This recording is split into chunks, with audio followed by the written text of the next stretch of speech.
What's up everyone? Welcome back to the channel. Now it's the time to start accounts और आज की class में बच्चों mainly चार टॉपिक्स, चार चैप्टर्स छोटे छोटे से हैं, आपको खत्म कर देने हैं. ठीक है, comparative, common size, chapter number 1 balance sheet P&L and chapter number 2 analysis की थियरी है. तो चारों ही चैप्टर्स इस वन शॉट में आपके कवर होते हैं. एक बार देख लो इनको अच्छे तरीके से. जो भी बुक आप फॉलो करते हो उसके पीछे के ऑब्जेक्टिव क्वेश्चंस और 3 के टेबल वाले सारे क्वेश्चंस लगा लेना. 3, 6, 9, 12, 15, 18, 21, 24. तो 3 के टेबल वाले क्वेश्चंस प्रैक्टिस कर लेना. बाकी कल से कैश फ्लो, रेशो, सबके सारे इंपॉर्टेंट क्वेश्चंस हम साथ में कवर करेंगे और मस्त तरीके से अकाउंट्स में भी फोड़ेंगे. तो चलिए जल्दी से शुरू करते हैं और इन टॉपिक्स को भी समाप्त कर देते हैं. Let's begin.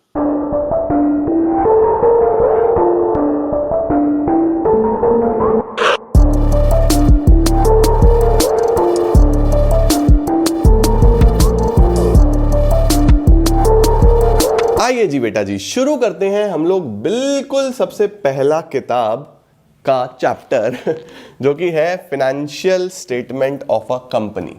बच्चों हम लोग एनालिसिस वाली बुक शुरू कर रहे हैं.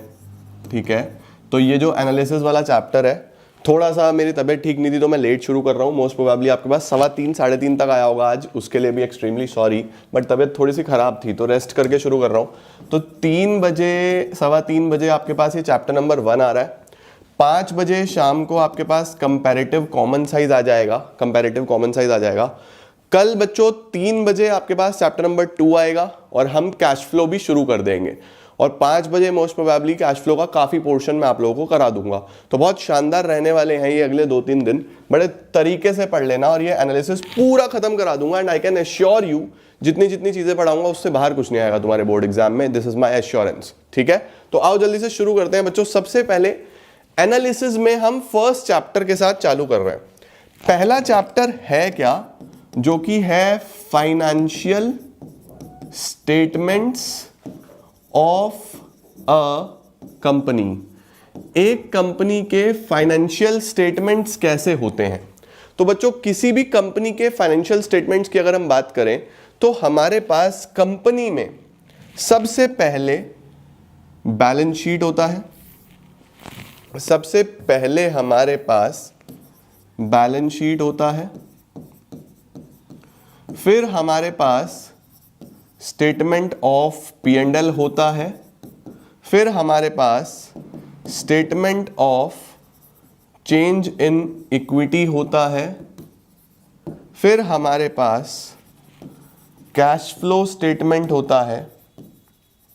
और फिर हमारे पास एक्सप्लेनेटरी नोट्स होते हैं बच्चों. एक्सप्लेनेटरी नोट्स होते हैं. तो हमारे पास financial statements of a company में ये 5 चीजें होती हैं: balance sheet, P&L, statement of change in equity, cash flow statement और एक्सप्लेनेटरी नोट्स.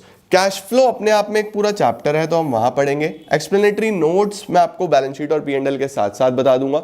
है कुछ नहीं, बस जो भी आइटम आप बैलेंस शीट में लिख रहे हो. देखो कई बार आपने सिर्फ फिक्स एसेट्स लिख दिए. अब फिक्स एसेट्स में तो लैंड बिल्डिंग भी है, प्लांट मशीनरी भी है, वो सब आपको नोट्स में लिखना पड़ता है नीचे, तो उसको बोलते हैं एक्सप्लेनेटरी नोट्स. तो ये भी कुछ खास नहीं है.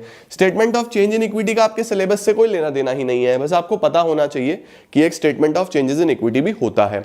हमें मेन ये 2 पढ़ने हैं इस चैप्टर में कि कंपनी का बैलेंस शीट कैसा होता है, कंपनी का P&L कैसा होता है. और इसको पढ़ के हमारा चैप्टर समाप्त. सर इस चैप्टर से सवाल आएगा क्या? 100% आएगा बच्चों.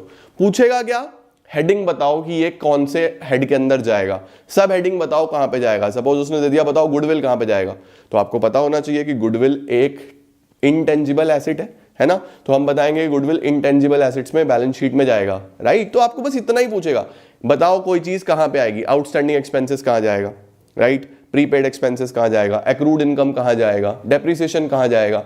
तो आपसे बस यही पूछेगा कि हेडिंग सब हेडिंग बताओ. तो आपको मेनली इस चैप्टर में P&L और बैलेंस शीट का फॉर्मेट लर्न कर लेना है. मतलब समझना तो है ही, उसके बाद लर्न भी कर लेना, आपका काम हो जाएगा. ठीक है, अब देखो बच्चों ये जो फॉर्मेट्स हैं, ये फॉर्मेट्स मेरी जान कहां पे दिए हुए हैं. ये फॉर्मेट्स दिए हुए हैं बेटा part 1 of schedule 3 and part 2 of schedule 3.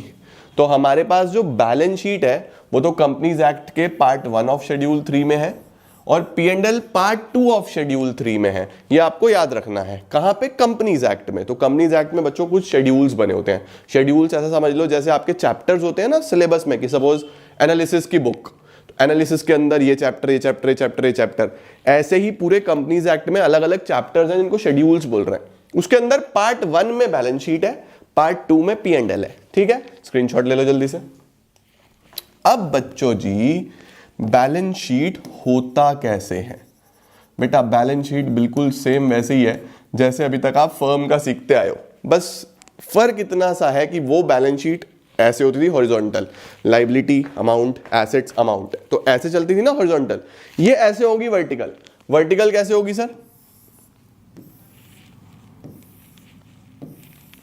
सबसे पहले पर्टिकुलर्स, फिर नोट नंबर, फिर करंट ईयर, फिर प्रीवियस ईयर, क्योंकि हमें कंपैरेबिलिटी मेंटेन करनी होती है तो 2 साल की फिगर्स हमें लिखनी होती हैं। ठीक है, अब सबसे पहले लायबिलिटीज आएंगी। लायबिलिटीज को क्या बोलते हैं? ये इक्विटी एंड लायबिलिटीज। इक्विटी का मतलब समझते हो? इक्विटी का मतलब होता है कैपिटल, तो लायबिलिटी साइड में कैपिटल भी आता है और बाकी लायबिलिटीज भी आती हैं। तो यहां पे क्या क्या होता है? देखो, कंपनी में कैपिटल कौन लगाता है? कंपनी में पैसा कौन लगाता है बच्चों? भाई नॉर्मली तो ओनर लगाते हैं, सोल प्रोप्राइटरशिप में मालिक लगाता है, पार्टनरशिप में पार्टनर्स लगाते हैं। कंपनी में पैसा कौन लगाएगा? Share holder. तो सबसे पहले होता है शेयर होल्डर्स फंड्स। इसके अंदर कुछ चीजें होती हैं, आपने पहले पढ़ी हुई है, मैं अभी दोबारा भी पढ़ाऊंगा। उसके बाद होती हैं बच्चों non current liabilities. Non current liabilities. उसके बाद होती हैं करंट लायबिलिटीज। देखो लायबिलिटी वाला साइड खत्म, and then we have total, right. तो देखो equity and liability, share holder fund, non current liability, current liability. इधर क्या क्या होता है? इधर यहां पे हमारे पास होते हैं एसेट्स। एसेट्स में बेटा आपके पास नॉन करंट एसेट्स, इसमें हम प्रॉपर्टी प्लांट एंड इक्विपमेंट, आजकल फिक्स एसेट्स को फिक्स एसेट्स नहीं बोलते, property plant and equipment and intangible assets बोलते हैं, वो यहीं पे आएगा। तो non current assets, then current assets, और फिर टोटल। बच्चों ऐसा देखो, ये हमारे पास पूरा बैलेंस शीट है। ठीक है, तो सबसे पहले आपके पास ये लायबिलिटी वाला साइड है, ये एसेट वाला साइड है। ठीक है, अब इसके अंदर अंदर कुछ कुछ चीजें होती हैं, वो सब मैं अभी आपको पढ़ा भी रहा हूं और उनके कुछ इंपॉर्टेंट नोट्स भी दे रहा हूं, बस वो अच्छे से याद कर लेना, तुम्हारा काम हो जाएगा। ठीक है, आओ जल्दी जल्दी से पहले बैलेंस शीट देख लेते हैं। देखो बच्चों, बैलेंस शीट में क्या क्या होता है? सबसे पहले लायबिलिटी साइड खत्म करते हैं। देखो लायबिलिटी साइड में हमारे पास बेटा जी सबसे पहले शेयर होल्डर्स फंड्स लिखा हुआ है। शेयर होल्डर्स फंड्स का मतलब जो मालिक लोगों ने पैसा लगाया। अब जो मालिक लोगों ने पैसा लगाया वो क्या क्या पैसा लगाएंगे? सबसे पहले तो शेयर कैपिटल, यानी जो शेयर्स कंपनी ने इशू करे हुए हैं पब्लिक को। अब शेयर 2 तरीके के होते हैं, इक्विटी भी हो सकते हैं, प्रेफरेंस भी हो सकते हैं, तो दोनों ही यहीं पे आएंगे शेयर कैपिटल में। ठीक है, फिर कुछ पैसा होगा बच्चों जो कंपनी ने सेव करा हुआ होगा, जोड़ा हुआ होगा अपने पास, जिनको हम रिजर्व्स बोलते थे, याद है? General reserve, contingency reserve, workman compensation reserve, सारे लायबिलिटी में आते थे ना, वो सारे यहाँ पे रिजर्व्स एंड सरप्लस में आते हैं। अब रिजर्व्स में सारे रिजर्व्स आ गए, सरप्लस में हमारा P&L का बैलेंस आ गया, प्रॉफिट भी तो हो सकता है, राइट। उसके बाद बेटा money received against share warrants, ये हमारे सिलेबस में नहीं है, नॉट इन सिलेबस, बट आपको बस पता होना चाहिए कि कहां पे आता है। तो money received against share warrants क्या होते हैं? शेयर वारंट्स वो डॉक्यूमेंट होते हैं बच्चों जो फ्यूचर डेट पे शेयर में कन्वर्ट हो जाते हैं। तो जब शेयर में कन्वर्ट होंगे फिर तो वो इसी शेयर कैपिटल में आ जाएंगे, लेकिन अभी पैसा तो आया है बट वो शेयर नहीं है, तो इसलिए उनको लिखते हैं money received against share warrants. बस पता होना चाहिए, शेयर कैपिटल में बाद में जाएगा, अभी फिलहाल अलग से लिखा जाएगा। डन हो गया बच्चों? Okay. Share application money pending allotment, ये भी हमारे सिलेबस में नहीं है, नॉट इन सिलेबस। अब आ रही है नॉन करंट लायबिलिटीज, ये इंपॉर्टेंट है बेटा, ये इंपॉर्टेंट है, इस पे सवाल आते हैं। नॉन करंट लायबिलिटी बेटा कौन सी होती है? नॉन करंट लायबिलिटी होती है बाबू हमारे पास लॉन्ग टर्म वाली। लॉन्ग टर्म का मतलब जिनका पेमेंट हमें काफी समय में करना है, 5 साल, 7 साल, 10 साल, 3 साल, लॉन्ग टर्म वाली सारी की सारी वो नॉन करंट लाइबिलिटीज में आती है, राइट। अब देखो नॉन करंट लाइबिलिटीज में सबसे पहले long term borrowings. Long term borrowings में बेटा आपका बैंक लोन आ जाएगा, आपके सारे बॉन्ड्स आ जाएंगे, डिबेंचर्स आ जाएंगे, तो ये सब बच्चों हमारे लॉन्ग टर्म बोरोइंग्स हैं, ठीक है। उसके बाद लॉन्ग टर्म प्रोविजंस, जितने भी हमने प्रोविजंस लॉन्ग टर्म के लिए बनाए होते हैं, जैसे provision for employ benefit, provision for retirement benefits, जो लॉन्ग टर्म में हमारे पास यूज होंगे, है ना। तो ऐसे सारे प्रोविजंस जो लॉन्ग टर्म के लिए बनाए, अब जैसे प्रोविजन फॉर डेप है, हर साल यूज होगा, वो तो शॉर्ट टर्म प्रोविजन हुआ। Provision for taxation short term है क्योंकि हर साल यूज होगा। तो जो प्रोविजन हमने ऐसे बनाए हैं जो लॉन्ग टर्म में यूज होंगे, उसको हम लॉन्ग टर्म प्रोविजंस में लेते हैं। उसके बाद अदर लॉन्ग टर्म लाइबिलिटीज में क्या क्या आएगा? अदर लॉन्ग टर्म लाइबिलिटीज में बेटा मेनली 2 चीजें याद रखना, ये इंपॉर्टेंट है, ये वाला सावधान इंडिया है, इससे सवाल आता है।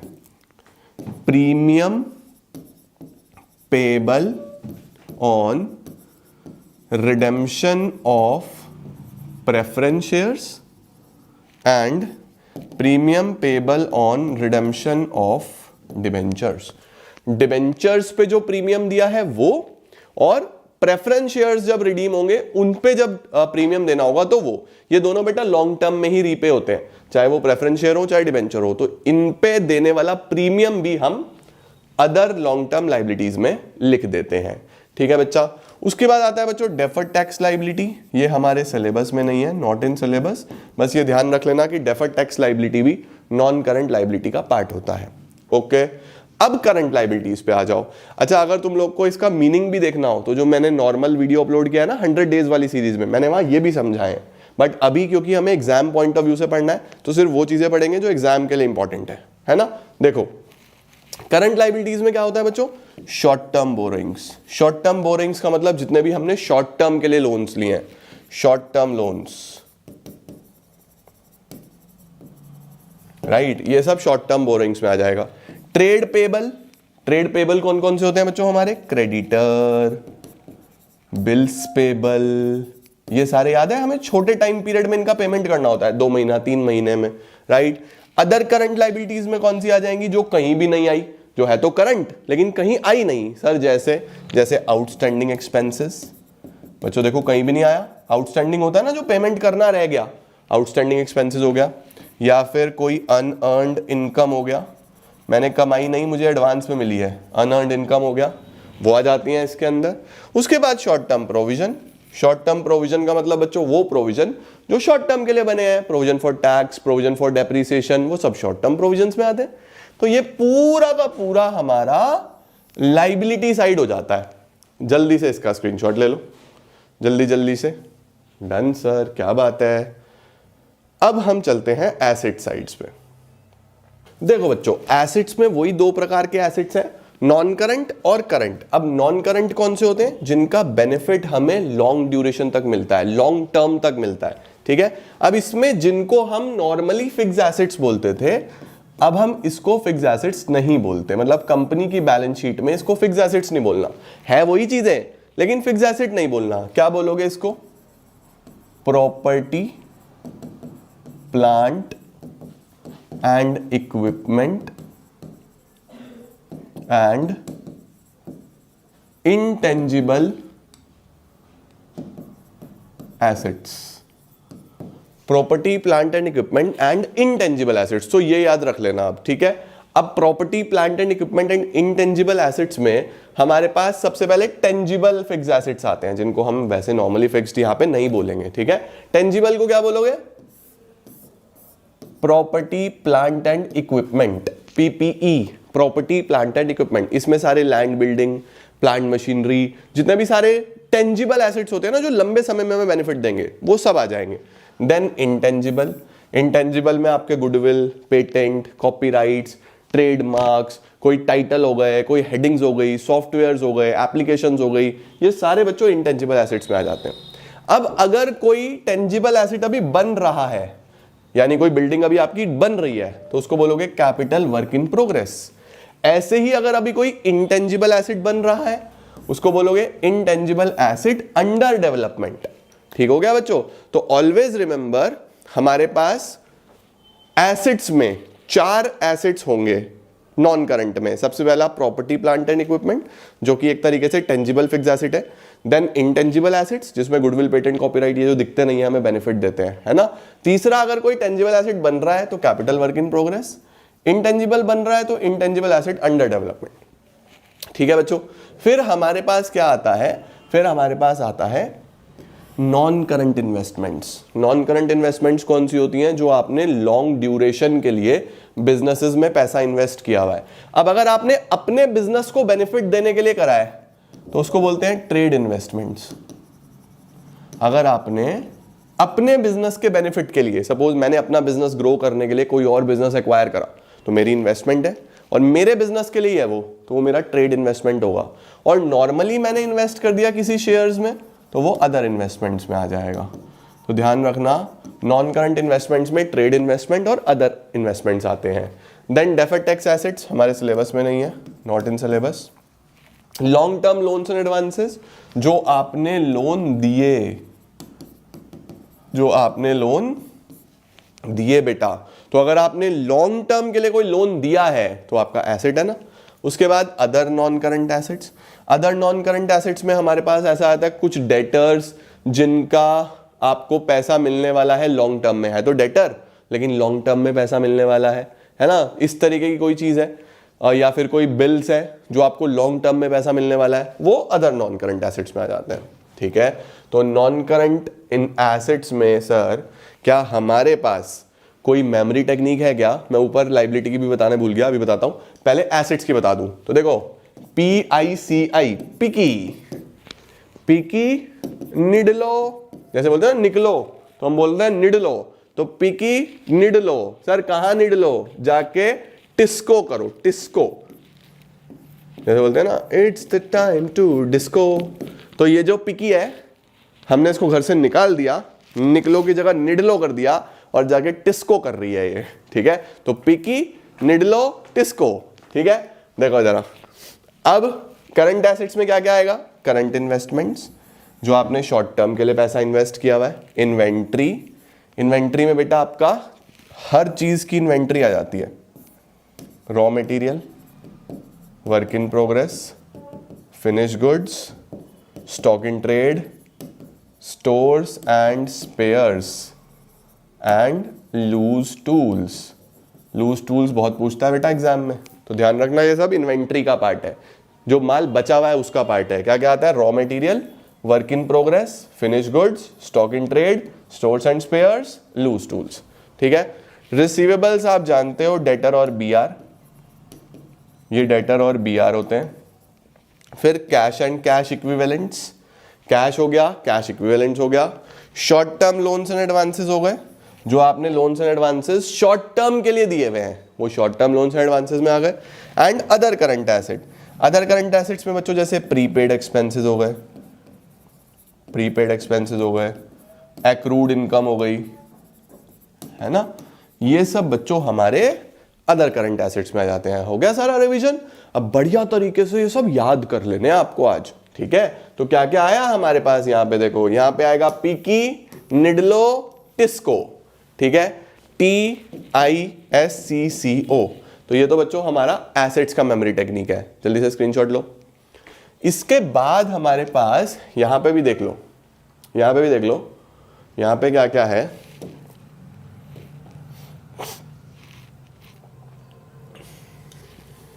यहां पे आता है हमारे पास SRM, Shrimati Shrimati share capital, reserve and surplus, money received against share warrants. Shrimati doll जो है वो टॉस करने गई हैं, Shrimati doll toss, SRMDOLL doll, TOSS toss. तो लाइबिलिटी में क्या याद रखना है? Shrimati doll toss. और इधर क्या याद रखना है? जल्दी जल्दी से बताओ हमारे पास फटाफट से। पिकी निडलो और जाके टिस्को, ये हमारी पूरी की पूरी बैलेंस शीट सॉर्टेड। जल्दी से स्क्रीनशॉट लो बच्चों, फिर हम चलते हैं स्टेटमेंट ऑफ P&L पे। चलो सर, डन हो गया बच्चों जी। अब देखो, ये हमारे कुछ इंपॉर्टेंट नोट्स हैं जो मैंने आपको बताया ना, मैं तुम्हें कुछ नोट्स भी दे दूंगा, ये तुम लोग अच्छे तरीके से याद कर लेना कि क्या क्या हमारे पास आता है। अच्छा, ये जो शेयर कैपिटल वाला पार्ट है, authorised capital, issued capital, subscribed capital, ये मैं आप लोग को इशू ऑफ शेयर्स में कराऊंगा। तो अगर शेयर्स से रिलेटेड किसी चीज में अटक जाओ तो टेंशन मत लेना, इशू ऑफ शेयर्स में इसको क्लैरिटी कर दूंगा तुम्हें। ओके, अब ये लो बच्चों, जल्दी जल्दी से इंपॉर्टेंट नोट्स स्क्रीनशॉट लो, यहां से याद करने हैं सब। नॉन करंट लाइबिलिटी में क्या क्या आता है, करंट लाइबिलिटी में क्या क्या आता है, ये सब याद करना अच्छे से, ठीक है। उसके बाद नॉन करंट एसेट्स में देखो, फिक्स एसेट्स की जगह property plant and equipment use करना आप, ठीक है, स्क्रीनशॉट ले लो। करंट एसेट्स में ये सारे आ जाएंगे देखो। उसके बाद बच्चों हमारे पास कुछ कॉन्टिंजेंट लाइबिलिटीज होती हैं। कॉन्टिंजेंट लाइबिलिटीज कौन सी होती हैं? जो अभी तो लाइबिलिटी नहीं है लेकिन फ्यूचर में लाइबिलिटी हो सकती है, जैसे कोई कोर्ट केस चल रहा है पेंडिंग, तो अभी लाइबिलिटी नहीं है, फ्यूचर में शायद हो जाए, तो कॉन्टिंजेंट लाइबिलिटी को हम बैलेंस शीट में नहीं दिखाते, उसके नीचे नोट्स में दिखाते हैं। तो नोट्स में कॉन्टिंजेंट लाइबिलिटी आ सकते हैं, जैसे कोई क्लेम है कंपनी के अगेंस्ट, कोई गारंटी दी हुई है कंपनी ने, प्रपोज डिविडेंड है, ये सारे कॉन्टिंजेंट लाइबिलिटीज में आते हैं, ठीक है। और कमिटमेंट्स क्या होते हैं? जो प्रोमिसेस हैं कंपनी के, जैसे कोई कॉन्ट्रैक्ट अभी एग्जीक्यूट करना है, वो कमिटमेंट है। कोई अनकॉल्ड लाइबिलिटी है, वो कमिटमेंट है ना। तो इसको ध्यान रखना है, ये सब कमिटमेंट्स होते हैं। डन। अब आ जाओ बच्चों पार्ट 2 पे, जो कि है statement of profit and loss. ऊपर सेम है, particulars, note number, current year, previous year, बस इसमें चीजें चेंज होंगी। अब हम बनाने वाले हैं बच्चों एक कंपनी का P&L अकाउंट। ये तो बहुत ही आसान है, इसमें तो कुछ करना ही नहीं है। सर इसमें क्या करेंगे? बच्चों क्लास 11th में तो फिर भी बहुत मेहनत लगती थी, अभी तो बहुत ही सिंपल है। तुम्हें क्या करना है? तुम्हें देखना है कि इनफ्लो कितना हो रहा है, उसमें से माइनस कर देना है आउटफ्लो कितना हो रहा है। इनफ्लो में से आउटफ्लो कर दूं तो क्या हमारे पास प्रॉफिट आ जाएगा। इनफ्लो की जगह और बेटर वर्ड इनकम लिख लेते हैं। जितनी जितनी इनकम है वो लो, उसमें से माइनस कर दो सारे के सारे एक्सपेंसेस। तो इनकम में से एक्सपेंसेस हटा दूं तो प्रॉफिट आ जाएगा या नहीं आ जाएगा बच्चों?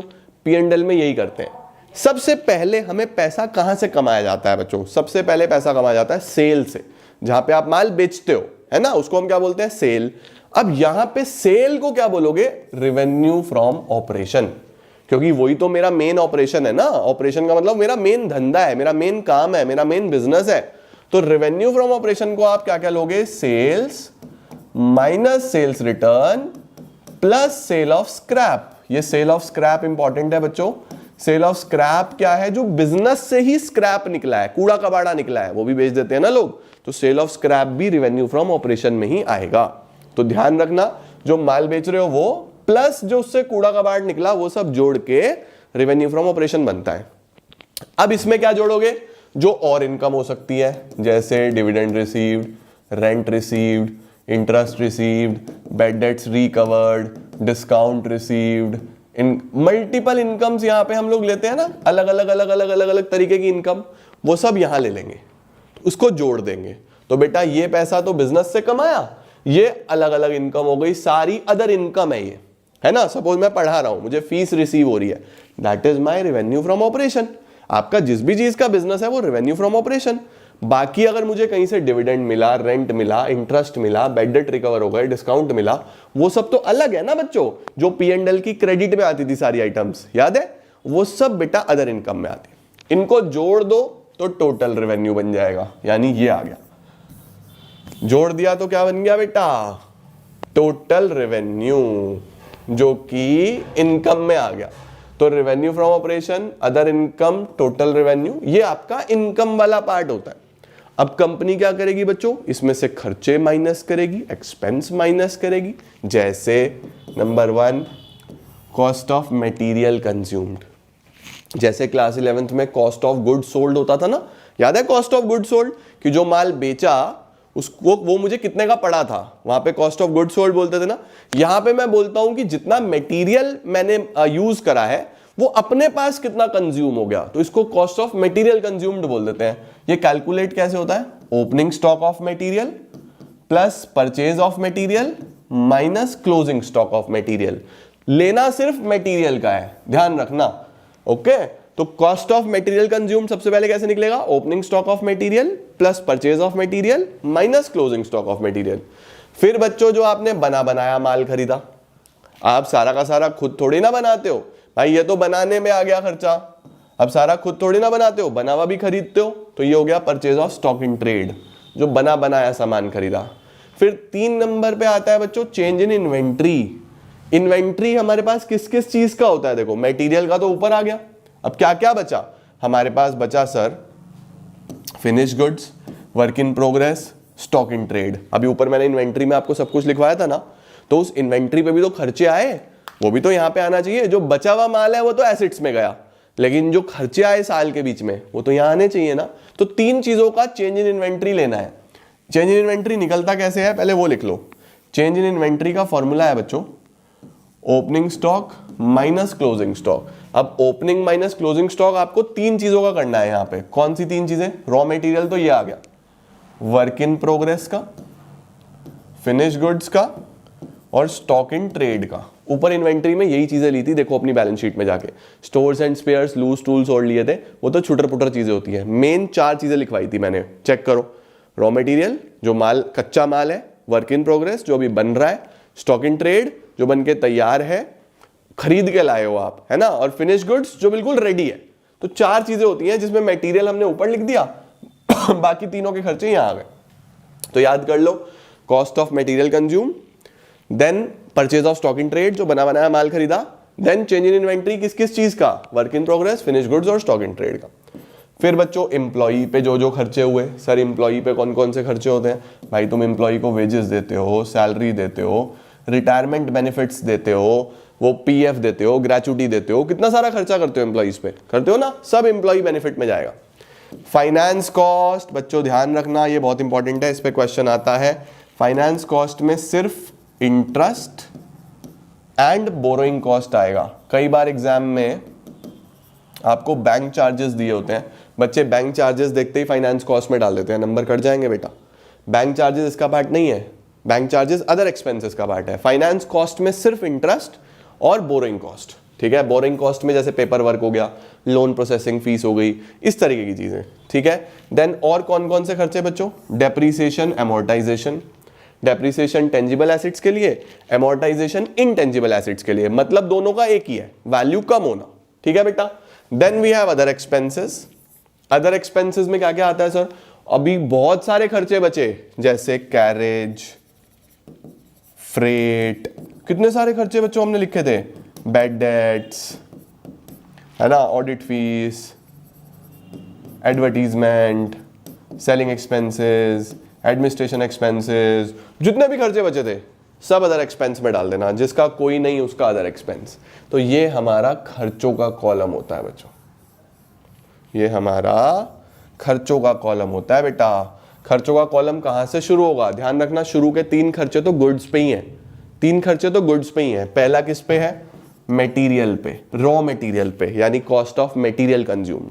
फिर purchase of stock in trade, जो आप बना बनाया माल खरीद के लाए हो, purchase of stock in trade. फिर change in inventory, change in inventory किस किस चीज का, 3 चीजें ली ना हमने, कौन कौन सी 3 चीजें हैं चेंज इन इन्वेंट्री में, तीनों चीजें आ जाएंगी बच्चों, हमारा work in progress, finish goods, stock in trade. तो cost of material consume, purchase of stock in trade, change in inventory. फिर इंप्लॉई को बेनिफिट देने वाले एक्सपेंसेस, इंप्लॉई बेनिफिट एक्सपेंसेस। फिर फाइनेंस कॉस्ट, फाइनेंस कॉस्ट में 2 चीजें ध्यान रखना, इंटरेस्ट एंड बोरिंग कॉस्ट। फिर डेप्रीसिएशन, और जो बच गया वो सब अदर एक्सपेंसेस। फिर इनका टोटल कर देना बच्चों, टोटल एक्सपेंसेस, ये आ गए, इन सब का टोटल कर देना टोटल एक्सपेंसेस।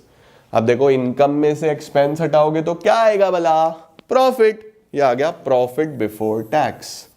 क्या आया बच्चों, प्रॉफिट बिफोर टैक्स। इस पे बच्चों टैक्स लगाना, वो क्वेश्चन में गिवन होगा 10%, 20%, 30%, 50% टैक्स लगाओगे, ये माइनस कर देना, ये आ जाएगा प्रॉफिट आफ्टर टैक्स। क्या बात है सर, पूरा P&L ऐसे बनता है। अब सर एग्जाम में क्या पूछेगा, पूछेगा वेजेस कहाँ आता है, पूछेगा इंटरेस्ट कहाँ आता है, पूछेगा कैरेज कहाँ आता है, पूछेगा सेल ऑफ स्क्रैप कहाँ आता है, पूछेगा बैड डेट्स रिकवर्ड कहाँ आता है। तो तुम्हें फॉर्मेट याद होना चाहिए कि कौन सी चीज कहाँ आती है बैलेंस शीट में, कौन सी चीज कहाँ आती है P&L में। तो आज बच्चों बैठ के P&L का फॉर्मेट, बैलेंस शीट का फॉर्मेट, और जो मैं नोट्स आपको अभी स्क्रीनशॉट दे रहा हूं, बैलेंस शीट के दे दिए, अब ये तो स्क्रीनशॉट ले लो, ये लो P&L के नोट्स। रेवेन्यू फ्रॉम ऑपरेशन में क्या क्या आता है, sales minus sales return, sale of services and sale of scrap, ठीक है। अदर इन लो पहले स्क्रीनशॉट लो। अदर इनकम में क्या क्या आता है, तो देखो अदर इनकम में ये सब, interest received, dividend received, gain on sale of investment, rent received, discount received, commission received, सब। उसके बाद एक्सपेंसेस देखो, कॉस्ट ऑफ मटेरियल कंज्यूम्ड कैसे निकलेगा, opening inventory of material plus purchase minus closing, employ benefit, finance cost, सारी की सारी चीजों पे छोटे छोटे नोट्स हैं बच्चों ये। Then we have other expenses में क्या आता है, डेप्रिसिएशन अमोर्टाइजेशन में क्या आता है, ठीक है। तो पूरा ही चैप्टर हमने कवर करा। मेनली ये सारे नोट्स एक बार गो थ्रू कर लो, रीड कर लो, लर्न कर लो, क्योंकि ये बोनस है बच्चों। भाई बैलेंस शीट P&L में कौन सी चीज कहां आती है, तो क्लास 11 से पढ़ते आ रहे हो, तुमने करा तो 3 नंबर पक्के हैं, फ्री के 3 नंबर हैं, मिस मत करना, ठीक है। Chapter number 2 purely theoretical chapter है। एक डिफरेंस इसके अंदर मोस्ट इंपॉर्टेंट है, वो बहुत ध्यान से करना है, बाकी सब आपके लिए बहुत इजी है। दूसरी बात बेटा, जब ये चैप्टर आप पढ़ोगे तो मैं आपको बेसिक समझा रहा हूं, फिर जो भी बुक आप यूज करते हो, जिस भी ऑथर की बुक आप यूज करते हो, उसको खोल के थोड़ा सा उसमें से आप लर्निंग पार्ट कर लेना, ठीक है। आओ शुरू करते हैं। सबसे पहले होता है बच्चों फाइनेंशियल स्टेटमेंट एनालिसिस का मतलब क्या होता है। तो एनालिसिस में बच्चों सीधी सीधी सी बातें हैं कि हमने फाइनेंशियल स्टेटमेंट्स बनाने सीखे, हमने सीखा कि कैसे बैलेंस शीट बनता है, हमने सीखा कि कैसे P&L बनता है, हमने सीखा कि कैसे कैश फ्लो बनता है, कैश फ्लो एक बार तो कराया ही है मैंने, कैश फ्लो कैसे बनता है, वो सब आपने सीखा।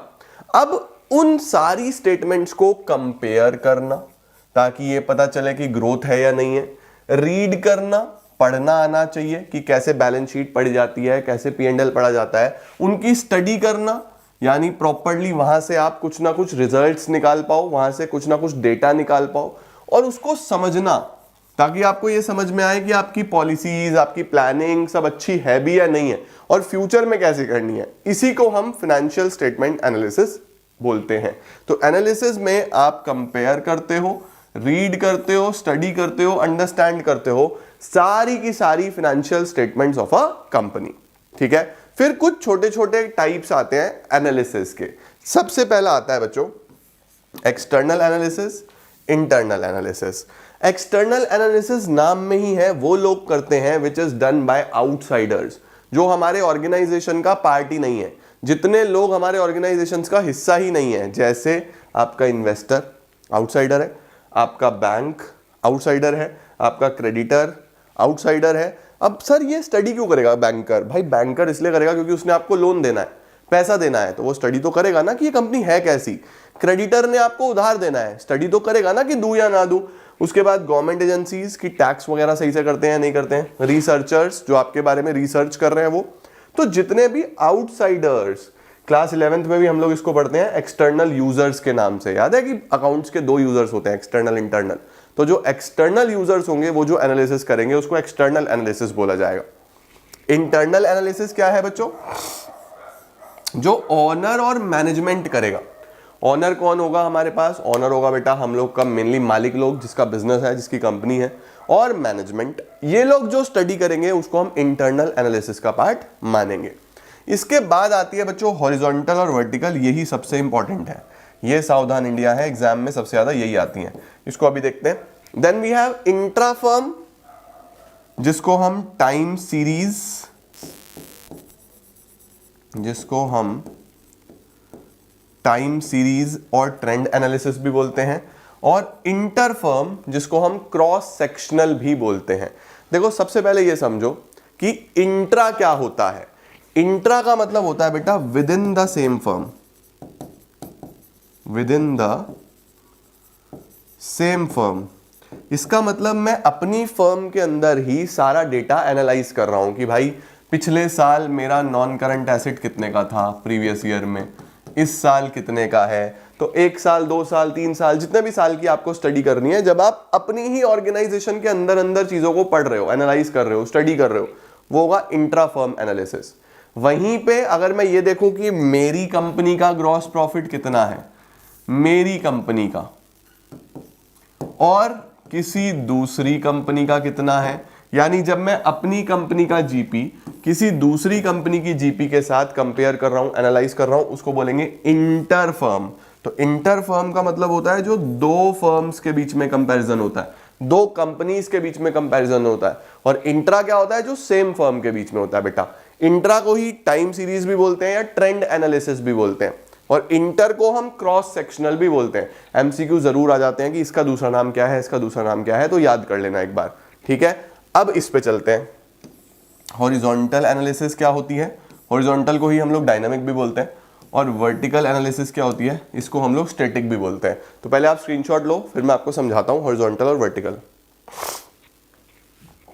देखो बच्चों, ये होती है हमारे पास हॉरिजॉन्टल एनालिसिस और वर्टिकल एनालिसिस। जो भी एनालिसिस 2 या 2 से ज्यादा साल की करी जाएगी, कि प्रीवियस ईयर में इतना, करंट ईयर में इतना, देखो 2 साल की एनालिसिस कर रहा हूं ना, इसको हम हॉरिजॉन्टल बोलते हैं। तो हॉरिजॉन्टल में 2 या 2 से ज्यादा सालों का जब कंपैरिजन होगा, उसको हॉरिजॉन्टल एनालिसिस बोलेंगे। अगर एक ही साल का हो रहा है, 1 अकाउंटिंग ईयर का हो रहा है, तो उसको हम क्या बोल देते हैं, वर्टिकल एनालिसिस बोल देते हैं। जैसे आपने कंपैरेटिव स्टेटमेंट बनाया, सपोज आपने कंपैरेटिव P&L बनाया, तो कंपैरेटिव P&L में क्या करोगे, करंट ईयर और प्रीवियस ईयर दोनों होगा ना, A और B, फिर C निकलेगा B माइनस A करके, फिर D निकलेगा C अपॉन A इंटू 100 करके। तो ऐसे चलता है, देखो कंपैरेटिव भी, पहले A फिर B फिर C फिर D, ऐसे चलता है ना। तो इस तरीके से चल रहा है, और 2 सालों का डेटा कंपेयर होता है। तो कंपैरेटिव स्टेटमेंट्स भी हॉरिजॉन्टल का ही एग्जाम्पल है। वहीं पे अगर मैं P&L का एक कॉमन साइज बनाऊं, तो कॉमन साइज में आपको क्या करना होता है, बस एक बेस लेना होता है। आपने एक बेस ले लिया, वो RFO हो गया, तो RFO अपॉन RFO इंटू 100 पहला आ गया, फिर other income upon RFO into 100 दूसरा आ गया, फिर एक्सपेंसेस अपॉन RFO इंटू 100 तीसरा आ गया, फिर उसके बाद लास्ट में प्रॉफिट अपॉन RFO इंटू 100। तो अल्टीमेटली ऐसे चल रहा है, और एक ही साल की बात हो रही है। तो कॉमन साइज वर्टिकल का एग्जाम्पल होता है बच्चों, है ना। तो जब आप एक ही साल का डेटा एनालाइज कर रहे हो, उसको आप वर्टिकल एनालिसिस बोलते हो। 2 साल का कर रहे हो तो हॉरिजॉन्टल बोलते हो। आइटम्स, इसमें सेम आइटम्स की स्टडी होती है बेटा। जैसे हम जब कंपैरेटिव बनाते हैं, तो RFO को RFO से कंपेयर करेंगे, प्रीवियस और करंट, है ना। उसके बाद इस तरीके से अदर इनकम को अदर इनकम से कंपेयर करेंगे, प्रीवियस और करंट। तो सेम आइटम की स्टडी होती है, जबकि कॉमन साइज में अलग अलग आइटम्स होती हैं सेम ईयर में ही। पहले RFO, फिर अदर इनकम, फिर एक्सपेंसेस, फिर प्रॉफिट, फिर टैक्स, फिर प्रॉफिट आफ्टर टैक्स, अलग अलग आइटम्स होती हैं। ये आ गया। ये बच्चों एब्सोल्यूट फॉर्म में भी होता है और परसेंटेज फॉर्म में भी होता है। कंपैरेटिव देखते हो, अमाउंट में भी होता है, परसेंटेज में भी होता है। ये सिर्फ परसेंटेज में होता है, ये सिर्फ और सिर्फ परसेंटेज में हो जाता है। उसके बाद बेटा स्टेटमेंट में, यहां पे हम लोग कंपैरेटिव स्टेटमेंट ले लेते हैं या ट्रेंड एनालिसिस ले लेते हैं। भाई कंपैरेटिव स्टेटमेंट और ट्रेंड एनालिसिस इसी में आता है। इधर कॉमन साइज आता है, ठीक है। अदर नेम, इसको बच्चों डायनामिक बोलते हैं, इसको बच्चों स्टैटिक बोलते हैं। एक को डायनामिक बोला जाता है, एक को स्टैटिक बोला जाता है। डायनामिक क्यों, क्योंकि 2 सालों के बीच में कंपैरिजन हो रहा है। स्टैटिक क्यों, क्योंकि एक ही साल के बीच में हो रहा है। इसका भी स्क्रीनशॉट ले लो बच्चों। डन। यही सबसे इंपॉर्टेंट क्वेश्चन है इस चैप्टर में से। बढ़िया। अब हमारे पास आ रहा है, ये देखो, ये 7-8 पॉइंटर्स हैं। आपको कोई भी 3 पॉइंट्स जो आपको इजी लगे अपनी बुक में से याद कर लेने हैं बेटा। कोई भी 3 पॉइंट्स, क्योंकि 3 नंबर से ऊपर का थ्योरी नहीं आने वाला। तो आपको कोई भी 3 पॉइंट्स जो है याद कर लेने हैं। देखो क्या दिया हुआ है, बोल रहा है पर्पस क्या है एनालिसिस का, हम एनालिसिस क्यों कर रहे हैं, वाई। तो ये बेटा लर्निंग वाला पार्ट है। सारे के सारी पॉइंटर्स मैं आपको समझा रहा हूं, कोई भी 3 जो आसानी से याद कर सको कर लेना। To measure the earning capacity, हम लोग ये एनालाइज करते हैं कि हमारी प्रॉफिटेबिलिटी क्या है, हम कितना पैसा कमा सकते हैं। हम अलग अलग रेशोज निकालते हैं ना, प्रॉफिटेबिलिटी रेशोज, वो क्यों निकालते हैं, एनालाइज करने के लिए, right. To measure the solvency, हम लॉन्ग टर्म पोजीशन चेक करते हैं कि कंपनी अपने लॉन्ग टर्म बोरिंग्स पे कर भी पाएगी या नहीं कर पाएगी, स्टडी करके ही तो पता चलेगा। उसके बाद to measure the financial strength, हम बैलेंस शीट को अच्छे से कंपेयर करते हैं, कंपैरेटिव स्टेटमेंट्स बनाते हैं, कॉमन साइज स्टेटमेंट्स बनाते हैं, उससे हमें पता चलता है। रेशियोज निकालते हैं, उससे हमें स्ट्रेंथ पता चलती है बैलेंस शीट की, डेट इक्विटी क्या है, टोटल एसेट्स टू डेट क्या है, मल्टीपल रेशियोज निकालते हो ना। चौथा, टू मेक कंपैरेटिव स्टडी, ये मैंने आपको अभी ऊपर ही बता दिया ताकि आप कंपेयर कर पाओ। 5वां, कैपेबिलिटी पता लग सके कि पेमेंट कर भी पाएंगे या नहीं कर पाएंगे, है ना। बिजनेस के ट्रेंड देखना कि पहले साल क्या, फिर अगले साल क्या, फिर अगले साल क्या, फिर उससे अगले साल क्या, ये सब एनालिसिस से ही पता चलेगा। टू जज द एफिशिएंसी ऑफ मैनेजमेंट, जब हम एनालाइज करेंगे बच्चों तो जितने पॉजिटिव रिजल्ट्स आ रहे होंगे उतना एफिशिएंट है मैनेजमेंट, जितने नेगेटिव रिजल्ट्स आ रहे होंगे उतना इनएफिशिएंट है मैनेजमेंट। तो मैनेजमेंट की एफिशिएंसी जज करने के लिए भी एनालिसिस करी जाती है। उसके बाद यूजफुल इंफॉर्मेशन देना यूजर्स को, जितने भी यूजर्स हैं, चाहे वो इंटरनल हो चाहे वो एक्सटर्नल हो, सबको देने के लिए एनालिसिस किया जाता है। परफेक्ट, चलो सर। इसके बाद आता है बच्चों, क्यों इंपॉर्टेंट है एनालाइज करना, why it is very important to analyse. तो देखो सब कुछ आ जाता है। मैनेजमेंट के लिए क्यों इंपॉर्टेंट है, टू चेक द परफॉर्मेंस, ताकि हम परफॉर्मेंस चेक कर सकें। इन्वेस्टर के लिए क्यों इंपॉर्टेंट है, ताकि वो कंपनी की पोजीशन चेक कर पाए कि हम इसको पैसा दें भी या ना दें। क्रेडिटर के लिए क्यों इंपॉर्टेंट है, ताकि वो क्रेडिट वर्दीनेस चेक कर पाए कि ये कंपनी क्रेडिट वर्दी भी है या नहीं है। गवर्नमेंट के लिए क्यों इंपॉर्टेंट है, ताकि वो टैक्स कंप्लायंस देख पाए कि कंपनी टैक्स कंप्लायंस या लीगल कंप्लायंसेस फॉलो करती भी है या नहीं करती है। तो टैक्स कंप्लायंसेस, लीगल कंप्लायंसेस के लिए। फाइनेंशियल इंस्टीट्यूशंस के लिए क्यों, फाइनेंशियल इंस्टीट्यूशंस भी बच्चों मेनली क्रेडिट वर्दीनेस ही देखते हैं कि कंपनी की क्या पोजीशन है। तो देखो बहुत सारी पार्टीज के लिए अलग अलग इंपॉर्टेंस है इसकी, है ना। एम्प्लॉइज के लिए क्यों, ताकि वो देख पाए कि ये कंपनी हमारी सैलरी वगैरह भी टाइम पे दे देगी या नहीं दे देगी। स्टॉक एक्सचेंज अथॉरिटीज के लिए क्यों, कि अगर ये कंपनी हमारे यहाँ लिस्टेड कंपनी है, शेयर वगैरह इशू करने के लिए आएगी, तो क्या ये कंपनी सही भी है, भाग भूग तो नहीं जाएगी। टैक्सेशन अथॉरिटीज के लिए क्यों, वही टैक्स कंप्लायंस सही से हो रहा है या नहीं हो रहा है। अदर पार्टीज के लिए क्यों, ताकि पता लग सके कंपनी एक्चुअल में प्रॉफिटेबल है, कंपनी की फाइनेंशियल पोजीशन क्या है, कंपनी की पब्लिक रिलेशंस कैसे हैं, कंपनी की परफॉर्मेंस कैसी है, गोल्स कैसे हैं। तो सबके लिए कुछ ना कुछ पर्पस होता है चेक करने का फाइनेंशियल एनालिसिस को। ठीक है बेटा, ये सबसे इंपॉर्टेंट आता है कि क्या क्या लिमिटेशंस हैं फाइनेंशियल स्टेटमेंट्स एनालिसिस की, क्या क्या लिमिटेशंस इसके अंदर आ जाती हैं बच्चों। सबसे पहले financial statements are affected by window dressing. Window dressing का मतलब होता है बच्चों मैनिपुलेशन करना। देखो कई बार कंपनीज इन्वेस्टमेंट लेने के लिए कई बार अपने आप को ओवर प्रॉफिटेबल दिखा देती हैं, या कई बार प्रॉफिट्स को अंडरस्टेट कर देती हैं। तो ओवर स्टेटमेंट भी होती है, अंडर स्टेटमेंट भी होती है, प्रॉफिट्स को ऊपर नीचे किया जाता है। तो जो ये मैनिपुलेशंस होती है ना बच्चों, इसको हम विंडो ड्रेसिंग बोलते हैं। तो फाइनेंशियल स्टेटमेंट्स कई बार विंडो ड्रेसिंग से अफेक्टेड होती हैं। उसके बाद जितनी भी फाइनेंशियल स्टेटमेंट्स हैं वो प्राइस लेवल में कितना चेंज है ये रिफ्लेक्ट नहीं करती। एक्चुअल में तो हम टोटल अमाउंट ले लेते हैं ना, बस भाई हम लोग फाइनेंशियल में क्या लिखते हैं, price into quantity, total sale. उसमें कितना बदलाव प्राइस की वजह से है, कितना क्वांटिटी की वजह से है, वो कोई भी रिफ्लेक्ट नहीं करता। तो हमारा काम यहाँ पे इन्फ्लेशन डिफ्लेशन दिखाना नहीं है, हमारा काम तो सिर्फ प्रॉफिट या लॉस निकालना है। ये भी इसकी एक लिमिटेशन में आ जाता है। तीसरा बच्चों डिफरेंट अकाउंटिंग पॉलिसीज। अब आप देखते हो ना डेप्रिसिएशन के अलग अलग मेथड्स हैं, इन्वेंट्री वैल्यूएशन के अलग अलग मेथड्स हैं। इसी तरीके से अकाउंटिंग में बहुत सारी चीजें हैं जिनके अलग अलग मेथड्स हैं। तो कोई कुछ लगा रहा है, कोई कुछ लगा रहा है, कोई कुछ लगा रहा है, फिर कंपैरिजन कैसे करूं, तो कंपैरिजन पॉसिबल नहीं हो पाता। उसके बाद पर्सनल एबिलिटी पे डिपेंड करता है कि एनालिस्ट कितने अच्छे से एनालाइज कर रहा है। किसी ने बहुत बढ़िया से करी, कोई नहीं कर पाया, ये भी प्रॉब्लम है। उसके बाद डिफिकल्टी इन फॉरकास्टिंग। सिर्फ अकाउंटिंग के बेसिस पे बेटा आप फॉरकास्ट नहीं कर सकते कोई भी चीज। तो बहुत सारी ऐसी कंपनीज हैं जो चीजें अच्छी दिखा रही है, आप कैसे फॉरकास्ट करोगे। लाइक फॉर एग्जांपल गुडविल ही है या एवरेज प्रॉफिट ही है। अब सपोज करो किसी कंपनी का पहले साल प्रॉफिट 10,000 है, फिर 20,000 है, फिर 30,000 है। यह है कंपनी ए। एक कंपनी बी है, पहले साल 30, फिर 20, फिर 10। अगर आप एवरेज करोगे तो 60/3 20,000 का एवरेज आएगा। यहाँ भी एवरेज करोगे तो 60/3 20,000 का एवरेज यहाँ आ जाएगा। तो देखो एवरेज प्रॉफिट के हिसाब से तो दोनों कंपनियां एक ही है, एक ही तरीके से चल रही है। लेकिन अगर रियल देखा जाए तो ये तो कंपनी ग्रो कर रही है, हर साल प्रॉफिट बढ़ रहा है, और ये डूबती जा रही है, हर साल प्रॉफिट कम हो रहा है। तो एवरेज प्रॉफिट के बेसिस पे आप कैसे फोरकास्टिंग करोगे, दिक्कत है या नहीं है। Next lack of qualitative analysis. Accounting में हम क्वालिटेटिव जैसी चीजें लिखते ही नहीं है बच्चों। अगर आपका आज मूड खराब है और आप सही से सेल्स नहीं कर पा रहे, अकाउंटिंग में लिखा ही नहीं आपने। मैनेजर के बीच में, एम्प्लॉइज के बीच में ग्रजेस हो गए, उन्होंने ठीक से काम ही नहीं किया, लिखा ही नहीं आपने। आपकी पूरी टीम स्ट्राइक पे चली गई, बहुत सारा नुकसान हुआ, लिखा ही नहीं आपने। तो ये क्वालिटेटिव जैसी चीजें बच्चों लिखते ही नहीं है, ये भी एक लिमिटेशन है। उसके बाद सिंगल ईयर एनालिसिस का बस लिमिटेड यूज हो सकता है, बहुत ज्यादा एक्सटेंडेड यूज नहीं हो सकता, क्योंकि हर साल चीजें चेंज हो जाती हैं, तो आपको हर साल दोबारा एनालिसिस, दोबारा खर्चा करना ही पड़ेगा। तो कोई भी बच्चों रीड सारी लिमिटेशंस करनी है, लेकिन लर्न कोई भी 3-4 लिमिटेशंस आप कर सकते हो। तो 3-4 लिमिटेशंस, 3-4 इंपॉर्टेंस करते हुए आपका चैप्टर ये हो जाएगा समाप्त। सर छोटा सा चैप्टर है, बिल्कुल बच्चों छोटू सा चैप्टर है, निन्ना सा चैप्टर है, ये हमने कंप्लीट कर लिया। शुरू करते हैं बच्चों जी हम लोग आज कंपैरेटिव स्टेटमेंट्स के साथ।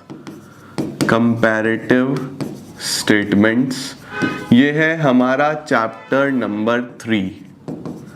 सर ये चैप्टर नंबर 3 कंपैरेटिव स्टेटमेंट्स में है क्या, क्या क्या हमें पढ़ना है? देखो बहुत ही सिंपल है। कंपैरेटिव स्टेटमेंट्स नाम में ही है टू कंपेयर। हमें बेसिकली ये स्टेटमेंट बनते हैं, किस लिए बनते हैं? To compare the figures of 2 consecutive years। इसका क्या मतलब हुआ? इसका मतलब हुआ बच्चों की 2 साल की फिगर्स को कंपेयर करने का जो स्टेटमेंट होता है उसी को कंपैरेटिव बोलते हैं। देखो आप कोई भी बिजनेस करो, आप हमेशा ये चेक करना चाहते हो कि आपका बिजनेस ग्रो कर रहा है या नहीं कर रहा है। तो वो चेक कैसे किया जाए? आप चेक करो पिछले साल क्या डेटा था और इस साल क्या डेटा है। लेट सपोज मैं प्रॉफिट एंड लॉस की स्टेटमेंट की बात करता हूं, तो पिछले साल मेरा रेवेन्यू फ्रॉम ऑपरेशन यानी कि सेल सपोज 10 लाख था और इस साल 15 लाख है, तो 5 लाख की ग्रोथ दिखाई दी ना। इसी तरीके से मैं बैलेंस शीट की बात करता हूं, तो मेरे नॉन करंट एसेट्स पिछले साल 40 लाख के थे, इस साल 50 लाख के हैं, तो एसेट्स मेरे बढ़ गए। इसी तरीके से मैंने लाइबिलिटीज चेक कर ली, पिछले साल 10 लाख की थी, इस साल 6 लाख की है, इसका मतलब मैंने पेमेंट कर दिया अपनी लाइबिलिटीज का। तो कहीं ना कहीं हम हमेशा कंपेयर करना चाहते हैं कि लास्ट ईयर हमने कैसा किया था और इस ईयर हमने कैसा किया है। तो कंपेयर करने के लिए बच्चों जो स्टेटमेंट बनती है उसको बोलते हैं कंपैरेटिव स्टेटमेंट। ठीक है, अब कंपैरेटिव में हम दोनों ही चीजें चेक करना चाहते हैं, हमारा प्रॉफिट एंड लॉस अकाउंट भी, हमारी बैलेंस शीट भी। भाई दोनों ही हमारे लिए एक बहुत इंपॉर्टेंट स्टेटमेंट है, तो दोनों का डेटा कंपेयर करेंगे। तो एक तो हमारी होती है बच्चों कंपैरेटिव बैलेंस शीट और एक हमारा होता है comparative statement of P and L. Sir क्या दोनों में अलग अलग कॉन्सेप्ट्स हैं? दोनों में सेम कॉन्सेप्ट है बच्चों, कुछ भी अलग नहीं है, एक ही लॉजिक है। एक बार लॉजिक सीख लो, फिर चाहे कुछ भी बनाने को आ जाए, चाहे तुम्हें ये बनाने को दे दे, चाहे तुम्हें ये बनाने को दे दे, तुम कुछ भी बना सकते हो। ठीक है, आओ जरा देखते हैं। सबसे पहले कंपैरेटिव का, पहले इसका स्क्रीनशॉट ले लो। अब देखो कंपैरेटिव स्टेटमेंट्स का फॉर्मेट क्या होता है। बहुत सिंपल सा फॉर्मेट होता है बच्चों। सबसे पहला कॉलम हमेशा की तरह पर्टिकुलर्स का होता है, उसके बाद बच्चों हमारे पास इसमें 4 कॉलम्स होते हैं। ठीक है, कितने कॉलम्स होंगे हमारे पास? 4। इन 4 कॉलम्स का हम लोग नाम क्या रखते हैं? इसको ए बोलते हैं, इसको बी बोलते हैं, इसको सी बोलते हैं, इसको डी बोलते हैं। ए बी सी और डी। ठीक है, ए क्या होता है हमारे पास? ए होता है बच्चों हमारे पास प्रीवियस ईयर के फिगर्स, बी होता है हमारे पास करंट ईयर के फिगर्स। ठीक है, ध्यान रखना, प्रीवियस ईयर फिर करंट ईयर। उसके बाद बच्चों इसको हम बोलते हैं एब्सोल्यूट चेंज और इसको हम बोलते हैं परसेंटेज चेंज। ये कैसे निकलता है? b माइनस ए। ये कैसे निकलता है? c upon A into 100। इस तरीके से आपको चीजें करनी है। जैसे कि फॉर एग्जांपल मैं आपको बोलूं कि हमारे पास ये भी अमाउंट में होगा, ये भी अमाउंट में होगा, ये भी अमाउंट में होगा, ये परसेंटेज में होगा। लेट सपोज हमारे पास बच्चों रेवेन्यू फ्रॉम ऑपरेशन दिया हुआ है, यानी हम statement of P and L बना रहे हैं। तो हमें क्वेश्चन में ये गिवन होगा ए और बी, हमें सी और डी निकालना है। बेसिकली रेवेन्यू फ्रॉम ऑपरेशन दिया हुआ है बच्चों, सपोज पिछले साल का 10 लाख और अगले साल का 20 लाख। ऐसे ही अदर इनकम दिया हुआ है, अदर इनकम सपोज पिछले साल में दिया हुआ है 4 लाख और अगले साल में 6 लाख। ठीक है, फिर हमारे पास टोटल रेवेन्यू आ जाएगा। टोटल रेवेन्यू में इसका टोटल कर दो, 10 और 4 14, 20 and 6 26। ठीक है, फिर आप एक्सपेंसेस ले लो। एक्सपेंसेस के नाम पे बच्चों सपोज एक ही खर्चा दिया हुआ है, कॉस्ट ऑफ मटेरियल कंज्यूम्ड, यहां पे सपोज 10 लाख और यहां पे दिया हुआ है 6 लाख। ठीक है, फिर हम क्या निकालेंगे, टोटल रेवेन्यू में से एक्सपेंस हटा देंगे तो प्रॉफिट बिफोर टैक्स आ जाएगा। सपोज एक ही था, ये एक ही खर्चा था, तो 14 माइनस 10 कितना आ जाएगा, 4 लाख का, और 26 माइनस 6 कितना आ जाएगा, 20 लाख का। टैक्स जो है एज्यूम कर रहा हूं मैं 50% दिया हुआ है, तो 4 लाख का 50% 2 लाख का टैक्स हो जाएगा, यहाँ पे 10 लाख का टैक्स हो जाएगा बच्चों, और प्रॉफिट आफ्टर टैक्स आ जाएगा हमारे पास 4 माइनस 2 2, 20 माइनस 10 10। देखो ये तो हमें गिवन होगा, इतनी चीजें तो हमें गिवन होंगी। अब हमें असली काम करना है, दैट इज टू कंपेयर। अब हमें कंपैरिजन करना है, तो कंपैरिजन के लिए क्या करना है, देखो हम देखेंगे पहले 10 लाख अब 20 लाख, कितनी ग्रोथ हुई बच्चों, 10 लाख की ग्रोथ हुई ना। इस ग्रोथ को बोलते हैं हम एब्सोल्यूट चेंज। एब्सोल्यूट चेंज कैसे निकलेगा, b माइनस ए, 20 माइनस 10 10 लाख। ऐसे ही यहां पे देखो 6 माइनस 4 2 लाख की ग्रोथ हो गई। ऐसे ही यहां पे देखो 26 माइनस 14 12 लाख की ग्रोथ हो गई। ऐसे ही यहां पे बच्चों 6 माइनस 10 माइनस का 4, ये माइनस का 4 लाख आ गया। माइनस का 4 लाख का मतलब होता है कम हो जाना, कोई भी वैल्यू नेगेटिव में आ जाए तो कम हो गई है। देखो वैसे भी 10 से 6 खर्चा कम हो गया है ना। 20 माइनस 4 16 लाख है ना जी। सीधा सीधा क्या आ जाएगा हमारे पास, 20 माइनस 4 16 हो गया यहाँ पे, ठीक हो गया। उसके बाद अब यहाँ आ जाओ हमारे पास 10 माइनस 2 8 और 10 माइनस 2 8, ठीक हो गया बच्चों, परफेक्ट हो गया। तो ये हमने एब्सोल्यूट चेंज निकाला। एब्सोल्यूट चेंज का क्या बोलना है, सी से, और कैसे निकलेगा, बी माइनस ए, बस माइनस करते जाओ, जो नेगेटिव में आ रहा है इसका मतलब वो चीज कम हो गई है, राइट। अब यही चीज अगर मैं आपको परसेंटेज में बोलूं कि ये 10 से 20 हो गया तो कितना परसेंट बढ़ा, तो उसको बोलते हैं परसेंटेज चेंज। वो कैसे निकलता है, सी अपॉन ए इंटू 100। सी ये है 10 लाख अपॉन 10 लाख इंटू 100, तो देखो बच्चों ये 100% आ जाएगा। ऐसे लिखना है क्योंकि परसेंटेज हमने ऑलरेडी ऊपर लिखा हुआ है, तो बस 100% लिख दिया। अब यहां पे देखो 2 lakh upon 4 lakh, 2 lakh upon 4 lakh into 100, 50% का ये चेंज आ गया, ठीक है। 12 अपॉन 14, 12 अपॉन 14 इंटू 100, ये आ जाएगा बच्चों 85.71।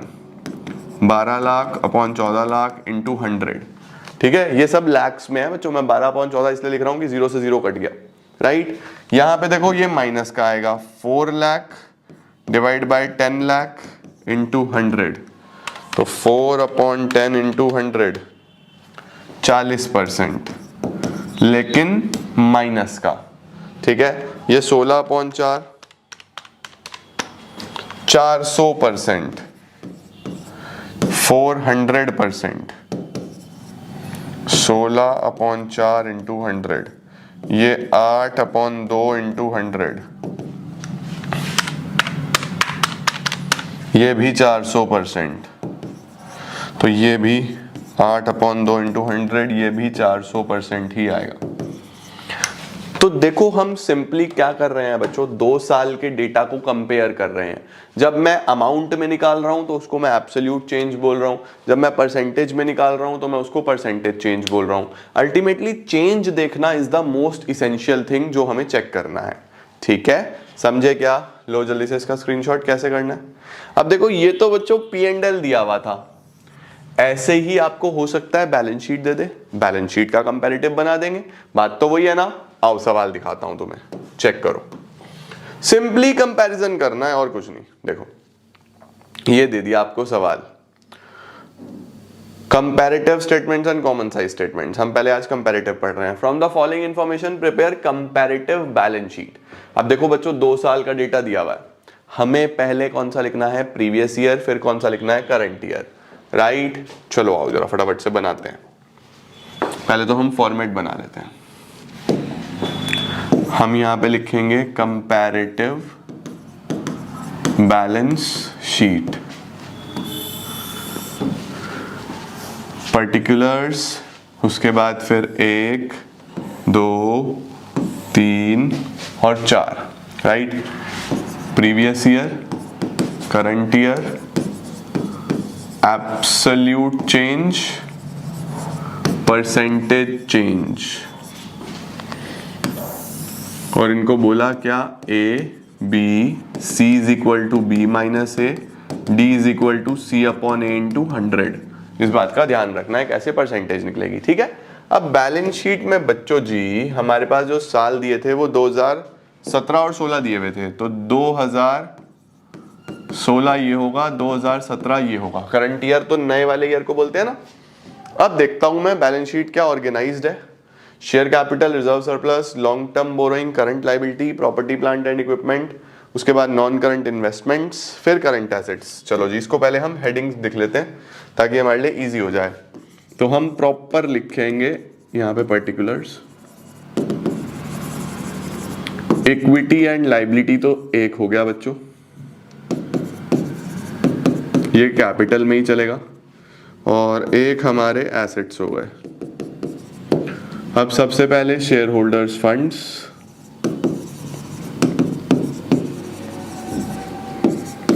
इसमें शेयर कैपिटल दिया हुआ है और रिजर्व्स एंड सरप्लस दिया हुआ है, ठीक है।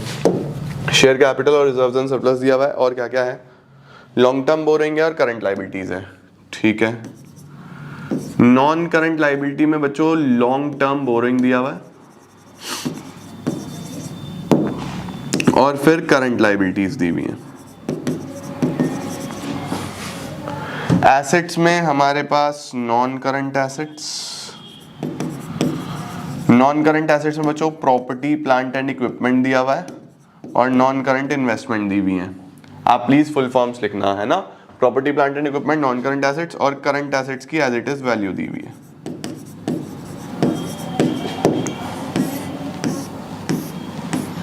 फिर हम यहां पे टोटल लगा देंगे और इधर हम यहां पे टोटल लगा देंगे।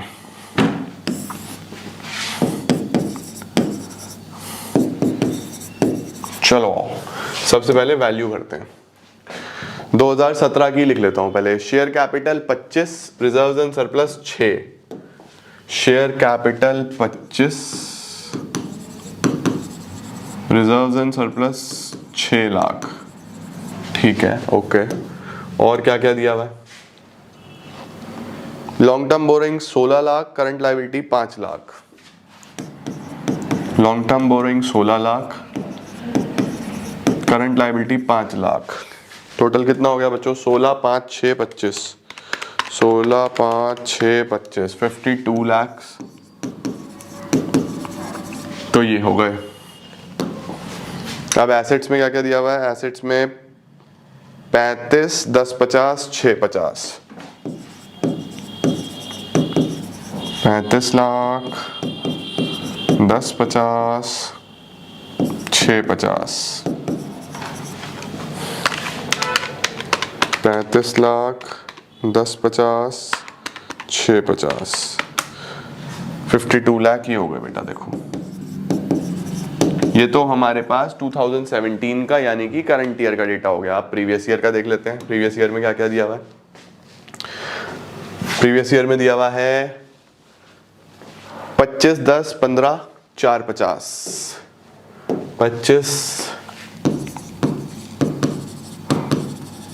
10 15 4 50, 25 15 और क्या रह गया,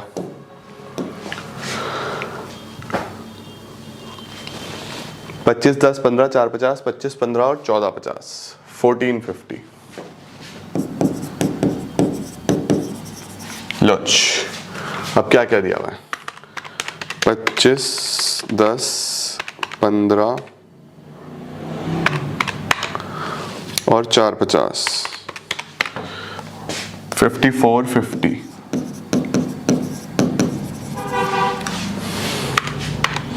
25, 15, 14, 50, 5450 ये हो गया बेटा। लो सर, ये हमारे पास A और B, देखो इतना डेटा तो गिवन होता है। अब आपको फिर से इनको कंपेयर करना है, कंपैरेटिव स्टेटमेंट बनाना है। तो कंपैरेटिव के लिए बच्चा अब C हम कैलकुलेट करेंगे। कैसे निकलेगा? B माइनस A, इसमें से ये माइनस करते चलो। तो देखो 25 माइनस 25 ये तो डैश हो गया, तो परसेंटेज भी नहीं निकलेगा। 6 माइनस 10 माइनस का 4, माइनस का 4, और परसेंटेज निकालूं तो मैं 4 lakh divided by 10 lakh into 100 कितना हो जाएगा? 40%। 40% तो ये हो गया। लो जी, 16 माइनस 15 1 लाख पॉजिटिव का, ये नेगेटिव आया। 1 लाख अपॉन 15 लाख इंटू 100 6.66 ये हो गया। 5 माइनस 4 50 50,000, 50,000 डिवाइडेड बाय 450 इंटू 100 11.11% ये हो गया बच्चों जी। 52 माइनस 5450, 250 नेगेटिव का आ गया, 250 नेगेटिव का आ गया। टोटल में भी बच्चों मैंने इसमें से ये माइनस ही करा है। टोटल में भी आपको वैसे ही करना है जैसे आप नॉर्मली करते आ रहे हो, ठीक है? कुछ भी चेंज मत करना। ओके चलो, अब डी कैसे निकलेगा? वही 250 अपॉन 5450 इंटू 100, 4.58%, 4.58%। चलो 35 माइनस 25 10 लाख, 1050 माइनस 15 लाख 450, ये नेगेटिव का है। 650 माइनस 1450 8 लाख, ये भी नेगेटिव का आ रहा है बच्चों, ये भी नेगेटिव का आ रहा है, देखो है ना? आओ चेक करें जरा, आप परसेंटेज में निकाल लें। 10 अपॉन 25 इंटू 100 40%,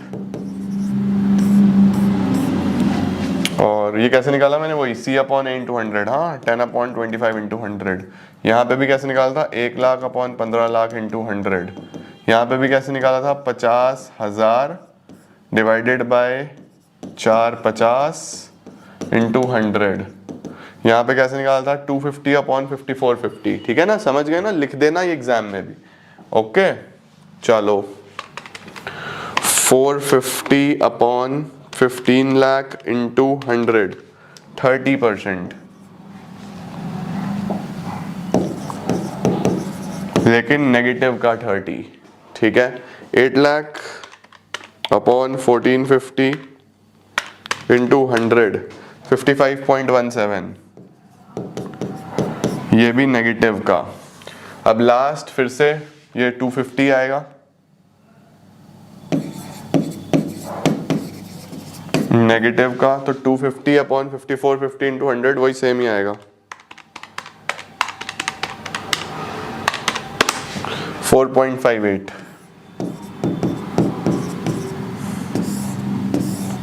देखो ये भी नेगेटिव का ही, नेगेटिव था ना, ये नेगेटिव का ही आएगा बच्चों जी। जहां जहां पे नेगेटिव डेटा है वहां वहां पे परसेंटेज भी नेगेटिव ही हम दिखा रहे हैं। ठीक है, परफेक्ट है बच्चों, क्लियर हुआ? कैसे कंपेयर करना है समझ में आया? टोटल में भी कुछ अलग नहीं करना, वही करा है मैंने। पहले इसमें से ये माइनस करा, फिर 250 C अपॉन A इंटू 100, वही चीज करनी है हर बार। इस तरीके से मेरे प्यारे बच्चों, कोई भी बैलेंस शीट आपको दियो, कोई भी बैलेंस शीट आपको दे दे, 2 फिगर्स दिए होंगे, कंपैरिजन आपको करना है, C और D निकालना है। ऐसे ही अगर P&L दे दे, ये मेरा P&L है, देखो प्रॉफिट एंड लॉस दे दे, तो आपको फिर से वही प्रीवियस ईयर करंट ईयर दिया होगा, एब्सोल्यूट चेंज और परसेंटेज चेंज आप निकाल दोगे। ठीक है, देखो अब मैं आपको एक क्वेश्चन होमवर्क में देता हूं P&L का। मैंने आपको एक P&L बना के दिखाया, एक बैलेंस शीट बना के दिखाया। अब ये देखो, ये आपको दिया हुआ है P&L, इसके अंदर कुछ खास बात है। खास बात क्या है इसके अंदर मेरे प्यारो, कि आपको ये सब निकालना है खुद से, ठीक है, ये सब खुद निकालना है। तो सर खुद से कैसे निकालूंगा मैं? आओ जरा आपको सिखा दूं थोड़ा सा। मैं आपको P&L बना के दे रहा हूं, बाकी काम आप खुद से करोगे और मुझे कमेंट्स में आंसर बताओगे, ठीक है। डी, सी, बी और ए यानी कि प्रीवियस ईयर, बी यानी कि करंट ईयर, सी यानी कि बी माइनस ए, ये खुद निकालोगे, डी यानी सी अपॉन ए इंटू 100, ये भी खुद निकालोगे। मैं आपको मेनली ये पर्टिकुलर्स वाला सेक्शन बना के दे रहा हूं, ठीक है। रेवेन्यू फ्रॉम ऑपरेशन दिया हुआ है, अदर इनकम दिया हुआ है, revenue from operation, other income, then you will get total revenue. यहां पे टोटल रेवेन्यू निकाल देते हैं। अभी खर्चों के नाम पे बस एक्सपेंसेस दिए हुए हैं, एक्सपेंसेस निकाल देंगे। टोटल रेवेन्यू में से टोटल एक्सपेंस हटाएंगे तो प्रॉफिट बिफोर टैक्स आ जाएगा, लेस करेंगे इसमें से टैक्स तो प्रॉफिट आफ्टर टैक्स आ जाएगा।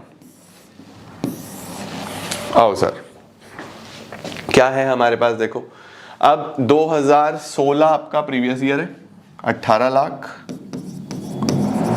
और करंट ईयर में बच्चों 24 लाख। लो जी, ये आ गया देखो, ठीक है, 18 लाख एंड 24 लाख। अब बड़े ध्यान से देखना, सबसे पहले मैं करंट ईयर का ही काम कर लेता हूं। RFO 24 लाख है, अदर इनकम परसेंटेज है किसका? RFO का। RFO का 15%, तो 15% कर दो 24 लाख रुपए का। इस 24 लाख रुपए का 15%, 24 लाख का 15% कितना आएगा?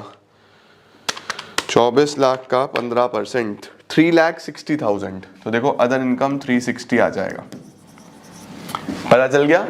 ऐसे ही प्रीवियस ईयर में क्या है? 18 लाख का 25%, 18 लाख का 25%, 4.5 लाख, 18 लाख का 25%, 4.5 लाख, 450 का अदर इनकम आ गया बच्चों।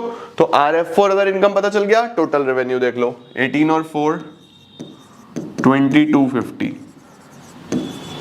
2760, ठीक हो गया। अब एक्सपेंसेस देखते हैं। एक्सपेंसेस में भी इसने बोला रेवेन्यू फ्रॉम ऑपरेशन का ही है, रेवेन्यू फ्रॉम ऑपरेशन का 60%, तो 24 लाख का 60%, 24 लाख का 60%, 14,40,000। तो एक तो ये खर्चा हो गया 14,40,000। यहां पे 50% RFO का, तो 18 लाख का 50%, यानी कि 9 लाख का खर्चा इधर हो गया, ठीक हो गया। अब टोटल रेवेन्यू में से खर्चे हटा दो तो प्रॉफिट आ जाएगा। रेवेन्यू में से खर्चा हटाऊं तो प्रॉफिट आएगा ना, सिखाया था ना P&L में। हटाओ जरा, 22,50,000 माइनस 9 लाख, 13,50,000, ठीक है। ये प्रॉफिट कैसे निकाला मैंने? टोटल रेवेन्यू माइनस एक्सपेंस करके, ये आ गया प्रॉफिट बिफोर टैक्स। यहां पे भी 2760 और 1440, 60 में से 40 गया तो 20, 7 में से 4 गया तो 3, 13,20,000। अब टैक्स कितना है? टैक्स है बच्चों 40%। सर टैक्स किसका होता है? टैक्स हमेशा प्रॉफिट बिफोर टैक्स पे लगता है, तो इसका 40%, 1350 का 40%, 540 का बेटा टैक्स आ गया। यहां पे हमारे पास 1320 का 40%, 528 यहां आ गया,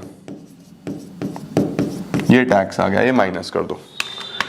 1350 माइनस 540, 8,10,000 इधर आ जाएगा बेटा, और इसमें 1320 माइनस 528, 7,92,000 इधर आ जाएगा।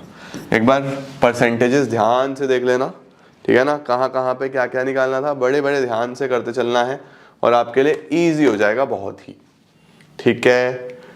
परफेक्ट बेटा जी, डन हो गया, ये बन गया। बस अब तो आपको कंपेयर करना है, तो C और D आप मुझे होमवर्क में करके दिखाओगे और हमारा कंपैरेटिव स्टेटमेंट समाप्त। तो ऐसे भी हो सकता है आपको क्वेश्चन दे दे इस तरीके से, या मिसिंग फिगर दे दे, कुछ कुछ मिस करके दे दे, तो वो सब चीजें भी आपको एक बार प्रैक्टिस कर लेनी है। ज्यादा बड़ा चैप्टर नहीं है, 8-8 10-10 इलस्ट्रेशंस हैं किताबों में भी, बड़े आसानी से आप कर पाओगे, ठीक है। बढ़िया सर, डन डन डना डन डन डना डन डन। परफेक्ट है जी।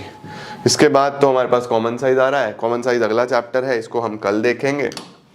ये कंपैरेटिव वाला क्वेश्चन आप मुझे कमेंट्स में करके दिखाओगे। एंड यस, हमारा चैप्टर समाप्त बच्चों जी। चलो बेटा, मेरे साथ साथ जल्दी से हेडिंग डाल दो सब लोग, कॉमन साइज स्टेटमेंट। सर अब ये कॉमन साइज क्या है, इसमें क्या करना है?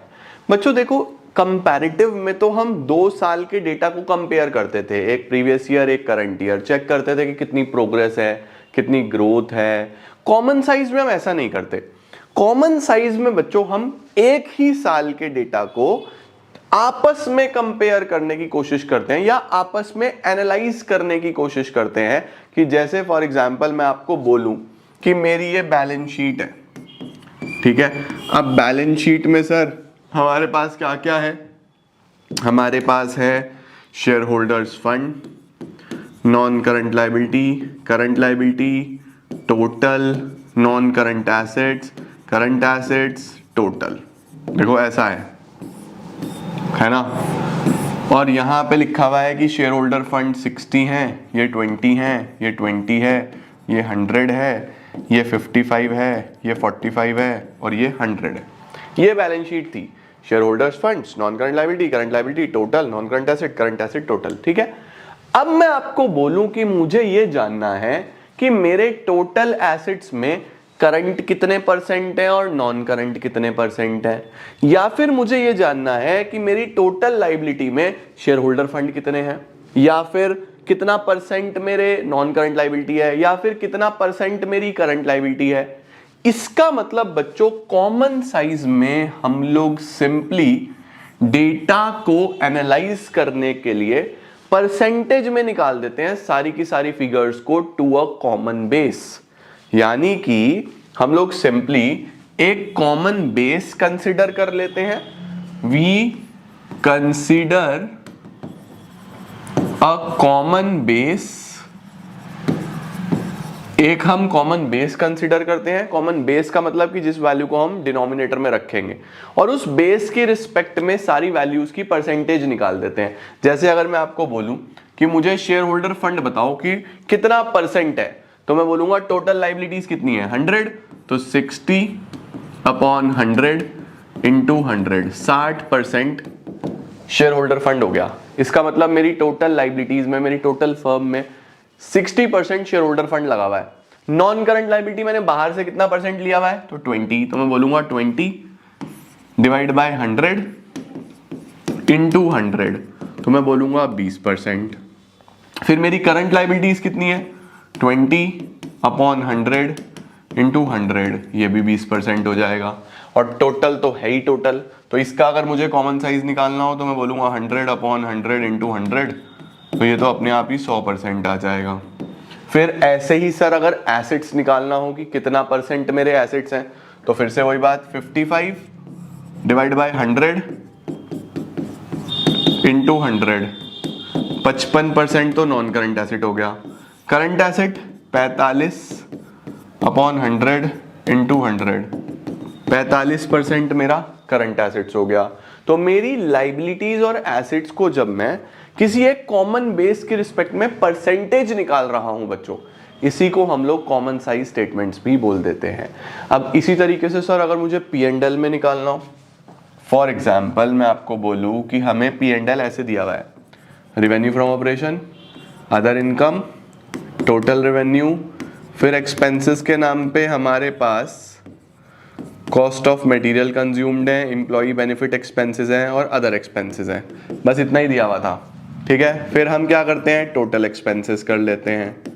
फिर हम क्या करते हैं, टोटल रेवेन्यू में से टोटल एक्सपेंस हटाते हैं तो प्रॉफिट बिफोर टैक्स आ जाता है। सपोज इतना इतना डेटा दिया हुआ है, लेट सपोज ये दिया हुआ है 1 लाख, ठीक है, ये दिया हुआ है 50,000, तो टोटल रेवेन्यू कितना हो गया 150। फिर खर्चे में ये है 30,000, ये है 20,000, ये है 40,000, तो टोटल खर्चे कितने के हो गए 90,000 रुपए के। फिर मेरा प्रॉफिट कितना बचा 150 माइनस 90, तो हमारे पास 60,000 रुपए का प्रॉफिट आ गया। ये आ गया। अब मुझे यहाँ पे कॉमन साइज बनाना है, तो सर इसमें किसकी परसेंटेज निकालें? इन सभी आइटम्स की परसेंटेज निकालेंगे, लेकिन सर यहाँ पे तो टोटल को बेस लिया था, ये टोटल बेस लिया था हमने, यहाँ पे किसको बेस लेंगे? बच्चों P&L में याद रखना बेस लेना है RFO को, रेवेन्यू फ्रॉम ऑपरेशंस को बेस लेना है, इसका मतलब इसको हर बार नीचे रखेंगे। तो RFO का कॉमन साइज में कैसे निकलेगा परसेंटेज चेंज? तो यहां पे क्या होगा, 1 लाख अपॉन 1 लाख इंटू 100, तो ये तो आ गया 100%। 50,000 upon 1 lakh into 100, 50,000 upon 1 lakh into 100, ठीक है, 0 0 0 0 1 2 3 1 2 3, 50% आ गया, ये 50% आ गया, है ना। ऐसे ही ये 150 अपॉन 100 इंटू 100 150%, ऐसे ही ये 30 अपॉन 1 लाख 30%, 20%, 40%, 90%, 60%। तो बेसिकली कॉमन साइज में कोई भी वैल्यू हम एब्सोल्यूट टर्म्स में नहीं निकालते। कॉमन साइज में बच्चों हम लोग एक कॉमन बेस लेते हैं और उसकी रिस्पेक्ट में सारी वैल्यूज को परसेंटेज में कन्वर्ट कर देते हैं। अब ये कॉमन बेस आपको हमेशा ध्यान रखना है कि बैलेंस शीट में ये बेस टोटल रहेगा, हमेशा डिनोमिनेटर में टोटल को रखना है, और P&L में ये बेस क्या रहने वाला है, रेवेन्यू फ्रॉम ऑपरेशंस। इन दो बातों का ध्यान रखना कि बैलेंस शीट में बेस क्या होगा, it will always be total, और P&L में, P&L में ये बेस हमेशा रहने वाला है RFO, रेवेन्यू फ्रॉम ऑपरेशंस। ठीक है, परफेक्ट। आओ सवाल कराता हूं।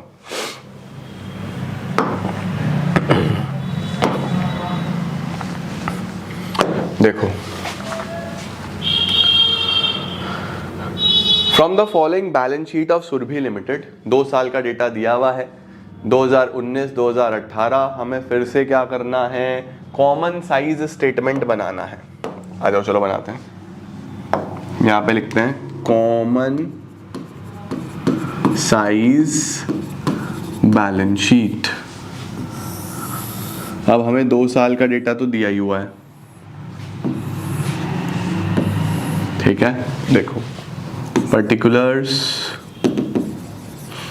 पहले मैं प्रीवियस ईयर ही ले रहा हूं, फिर करंट ईयर ले लेता हूं, उसके बाद हम लोग परसेंटेज चेंज निकाल देंगे।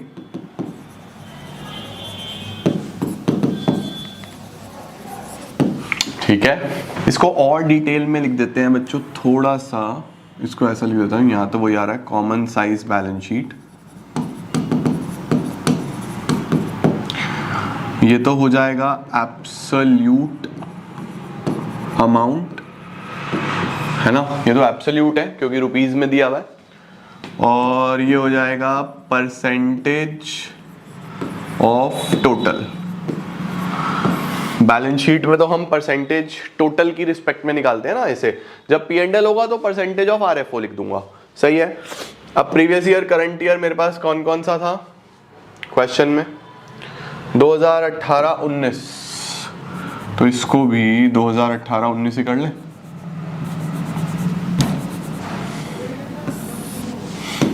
(2018, 2019, 2018, 2019) ठीक हो गया ना।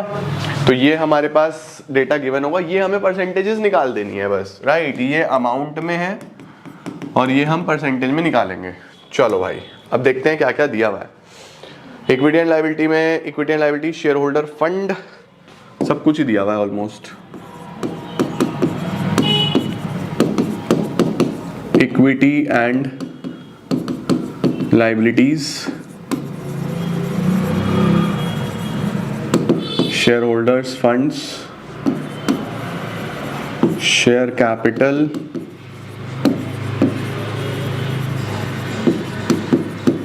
reserves and surplus,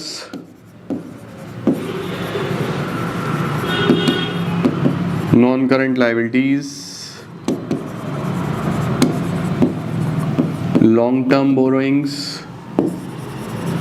current liability में शायद ट्रेड पेबल दिया था बच्चों, let me check.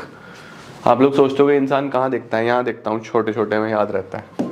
Trade payable, आपको तो थोड़ा दूर पड़ रहा होगा ना, मतलब स्क्रीन में इतना क्लैरिटी नहीं होगा, बट अभी आपको दिखा देता हूँ मैं सारा।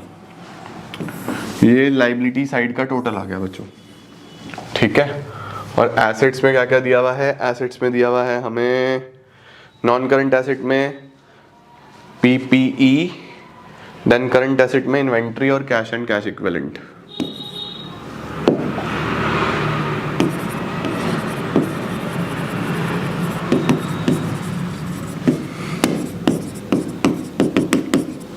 नॉन करंट एसेट्स में PPE, करंट एसेट में दिया है बच्चों इन्वेंट्री और कैश एंड कैश इक्विवेलेंट्स। बस फिर टोटल लगा दें।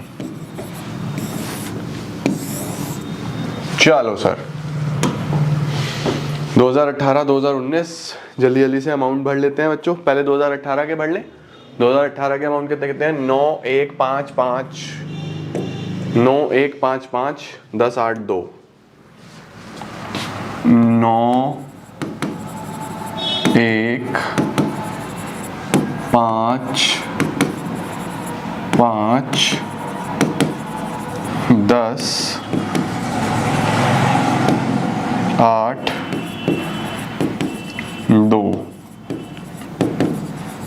टोटल हो गया 20 लाख।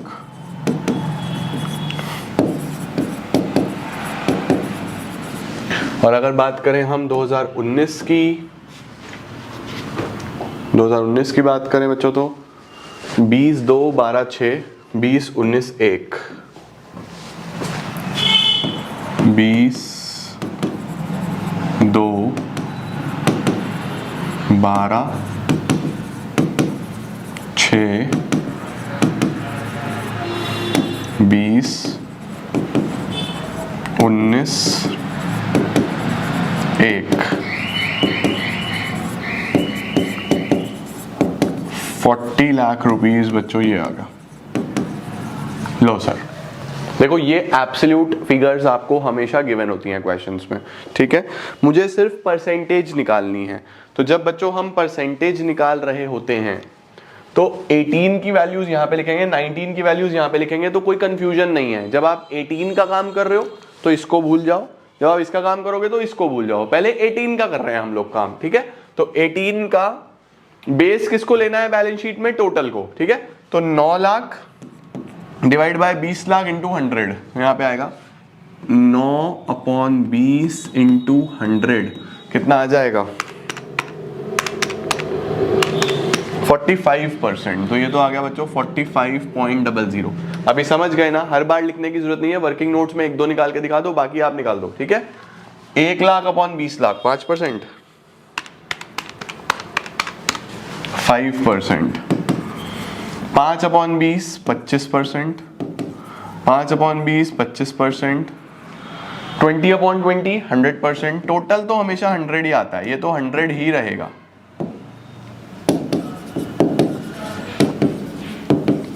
ठीक है ना। अब देखो 10/20 50%, 8/20 40% और 10%। देखो ये है 50 40 10 सीधा सीधा। तो इस तरीके से हमने पहले 2018 की परसेंटेजेस निकाली। बेस किसको लेना है? टोटल को, यानी नीचे किसको रखना है? टोटल को। अब 2019 की निकाल लो ऐसे ही 20/40 into 100, 20 lakh divide by 40 lakh into 100 50%, 2/40 5%, 12/40 12/40 कितना होता है? 5 और 30% हो गया क्या? 30%, बिल्कुल सही। 6/40 15%, ठीक हो गया, परफेक्ट। अब यहां देखो 20 लाख/40 लाख 50%, 19/40 47.5 और 1/40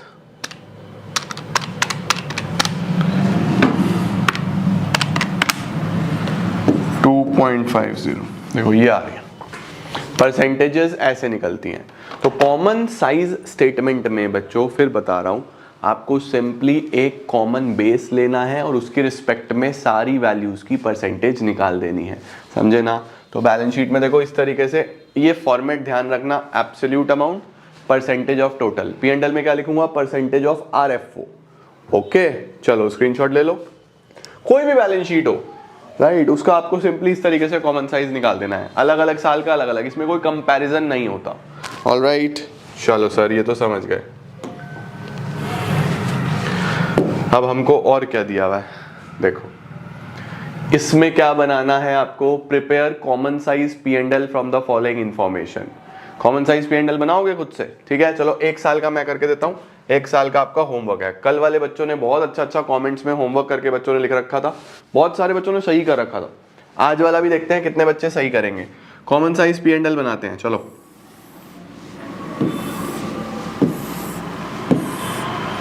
पहले प्रीवियस ईयर ही ले लेंगे, 2021, 2022, फिर 2021, फिर 2022।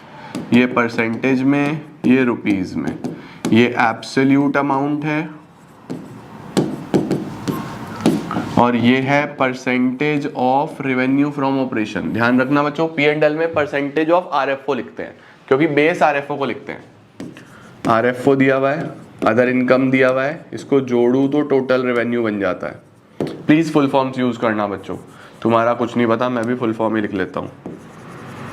रेवेन्यू फ्रॉम ऑपरेशंस, इसको तो लिख दोगे अदर इनकम, टोटल रेवेन्यू आ जाएगा। कितना कितना, एक साल का बना रहा हूं मैं, दूसरे साल का तुम खुद बनाओगे, होमवर्क है। 8 लाख मैं इस साल का बना रहा हूं, ठीक है, 20,000। तो ये कितना हो गया, 820। खर्चे कितने हैं, एक्सपेंसेस कौन कौन से दिए हैं, एक्सपेंसेस दिए हैं cost of material consumed, employee benefit expenses, other expenses. चलो भाई 4,80,000 140।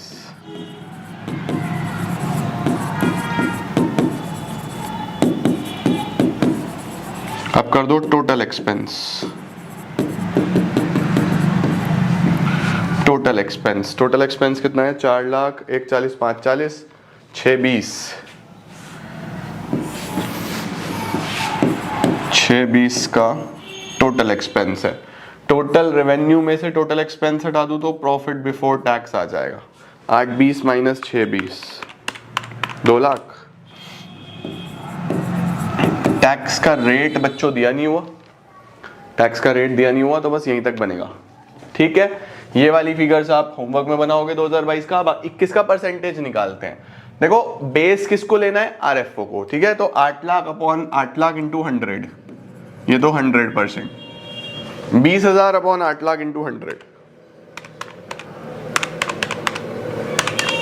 2.5%। 820 अपॉन 8 लाख इंटू 100, 102.5। उसके बाद 4 लाख अपॉन 8 लाख, हर बार बेस में RFO को ही रखना है, 50%। 80,000 upon 8 lakh into 100, 10%। 140 upon 8 lakh into 100, 17.5%।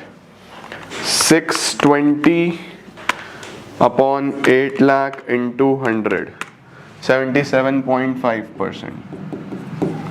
Profit कितना आ गया, 2 लाख अपॉन 8 लाख इंटू 100, 25%। देखो इस तरीके से आप कॉमन साइज P&L बनाते हो। तो कॉमन साइज बैलेंस शीट में you have total as base, common size P&L में you have RFO as base, ये आपका बेस है। तो ध्यान रखना है मेरे प्यारे बच्चों, कॉमन साइज में हम बस एक कॉमन बेस के रिस्पेक्ट में वैल्यूज निकाल देते हैं। बैलेंस शीट में टोटल को बेस लेना है हमेशा और P&L में RFO को बेस लेना है हमेशा। समझ गए, क्लियर हो गया। Great, amazing amazing. ठीक है जी, क्लियर है। ये वाला आप आज खुद करोगे, इसके वैल्यूज यहाँ रखोगे और कमेंट सेक्शन में आंसर बताओगे, बस परसेंटेजेस लिख देना। Alright, clear to everyone? बढ़िया, चलो सर एकदम परफेक्ट है।